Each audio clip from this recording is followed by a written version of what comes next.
10 বছরের সংসার, স্বামী স্ত্রীর মধ্যে কি মধুর মিলন ছিল। একদিন হঠাৎ স্বামী অসুস্থ হয়ে পড়ে, স্ত্রী কান্নাকাটি শুরু করলো। কিছুদিন পরে স্বামী মারা গেল, স্ত্রী অজ্ঞান হয়ে গেল। স্ত্রী স্বামীর সঙ্গে খাওয়া দাওয়া বন্ধ করে দিল। একদিন, 2 দিন, 3 দিন, কিছুদিন যাওয়ার পরে গ্রামের প্রতিবেশীরা বলল, মা কিছু খাও, না হলে তুমিও তো অসুস্থ হয়ে যাবে। স্ত্রী আস্তে আস্তে খাওয়া শুরু করলো এবং সে মানসিকভাবে সুস্থ হতে শুরু করলো। 1 মাস, 2 মাস, 3 মাস পরে তার মা বাবা তাকে একদিন বলল, দেখো বাবা,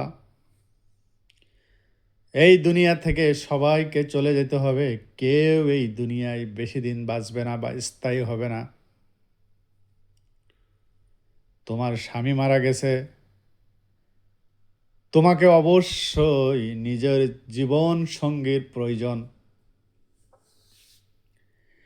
মেয়ে বলে, না বাবা না, আমার ওই স্বামী ছাড়া আমার পক্ষে বিয়ে সম্ভব না। আমি ওকে অনেক ভালোবাসি, আমি সারা জীবন এইভাবে পার করে দিতে চাই আমার জীবনটা। 6 মাস পরে মেয়ে একদিন বাবাকে বলল, বাবা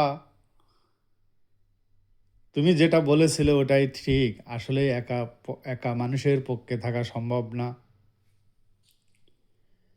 মা বাবা মেয়ে দেখা শুরু করলো, ঘটকও শুরু করলো। ভালো ছেলে দিকে মেয়েকে বিয়ে দিল। মেয়ের নতুন সংসার শুরু হয়ে গেছে। কিছুদিন পরে বাবা বলে, মা জামাইকে নিয়ে চলে আসো। জামাই শ্বশুরবাড়ি দেখে যাক, আত্মীয় স্বজনের সাথে পরিচিত হয়ে যাক।